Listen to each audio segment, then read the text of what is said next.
On April 10th, 2021, Udaha Gamagirida Hinbanda, the father of our teacher and friend Bhante Sujatha, passed away naturally in his home at the age of 79.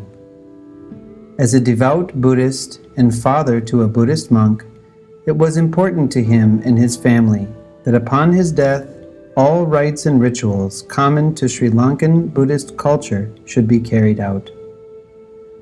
Ritualistic practices in Buddhism vary amongst different cultures, but their importance and relevance unites them across borders. While not required in the teachings of the Buddha, they can be seen to create wholesome states of mind for individuals and a source of community in those who share the same spiritual beliefs. For Buddhists, death is a significant occasion. It is the moment for the person who has passed to move on to their next birth. For the family of the deceased, it is a reminder of the Buddha's teachings of impermanence and the significance of generating karma that influences the course of our existence beyond death. Traditional funerals in Sri Lankan Buddhist families are conducted at the home. The lovingly prepared body will lay in rest, adorned with sweet fragrances, surrounded by carefully arranged bouquets and traditional cultural items. Following the days allotted for viewing, families will conduct rites and rituals according to their culture. For Hinbanda, the family will conduct 3 ceremonies within 7 days of his passing. The first ceremony is conducted on the closing day of the funeral. In this ceremony, at least 4 monks who have received high ordination recite the teachings of the Buddha, speak on traditional customs in funerals, chant sacred verses known as pirit, and offer remembrances of the deceased. Among the many stanzas spoken or chanted during this time, one of the most encapsulating of the event is the following: Anicca vata sankhara upadaya vayadamino upajitva nirujanti tesang vupasamo sukho. Impermanent, alas, are volitional formations, subject to rise and fall. Having arisen, they then must cease. Blissful is it when they subside. Upon completion of this ceremony, the loved one leaves the home for the last time to a final resting place.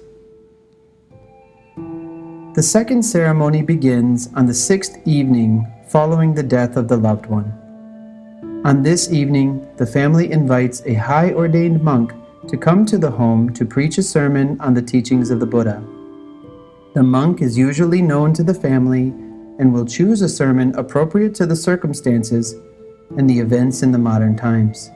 On the following day, a complete Sangikadana is held at the home.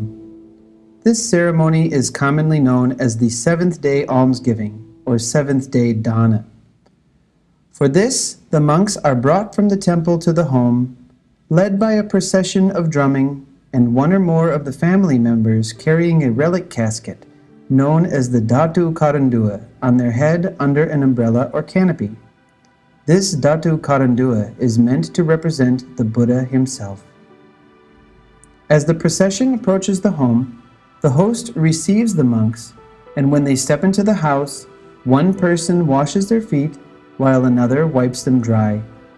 The monks are then invited to sit and be comfortable. Alms are first offered to the Buddha in a separate arrangement, and guests are invited to share in the offering. Following this, a senior monk administers the 3 refuges and the 5 precepts to the assembled gathering. After giving a short address on the significance of the occasion, the food is formally presented by asking the crowd to repeat a Pali statement. Imam bikang saparikarang bhikkhu sangha sadema. These alms, along with other requisites, we offer to the whole community of monks. Next, the food is served by the guests to the monks, and once the monks have finished eating, the other requisites and useful gifts, known as pirikara, are offered. Following the offering of the dana, one of the monks will conduct the matakabana, or preaching for the benefit of the dead. Here, the monk preaches a suitable sermon and invites the relatives to recite the necessary stanzas to transfer the merits acquired by organizing the event to the deceased. In this rite, called Ping Anumodana, or giving of thanks, all those who were connected with the ceremony are requested to partake of and transfer the merits to all beings for their future good. The monk leads the close relatives of the deceased to sit together on a mat, assume a reverential posture, and together pour water from a vessel into a cup placed within a plate until the cup overflows. While the water is being poured, the monks chant in unison the following stanzas. Just as the water fallen on high ground flows to a lower level, even so what is given from here accrues to the departed. Just as the full flowing rivers fill the ocean, even so what is given from here accrues to the departed. Following these rituals, the relic casket and the monks are conducted back to the temple in the same manner as they were brought, and the proceedings are concluded. We can see that the entire ritual is an act of grace, whereby merit is transferred to the departed so that they may find relief from any unhappy realm wherein they might be reborn. It is of note that this transference of merit is not limited only to the family. When news of his father's passing was released, students and friends of Bhante Sujatha from all over the world offered their condolences and willingness to participate in whatever way they could. Whatever their own personal beliefs, according to these traditions, their donations, blessings, and offerings of love and respect would also be shared with his father. To signify this, as a final meritorious action on the seventh day dana, the family of U.G. Hinbande, sponsored by the students and friends of Bhante Sujatha, offered vital food parcels to 50 families in need.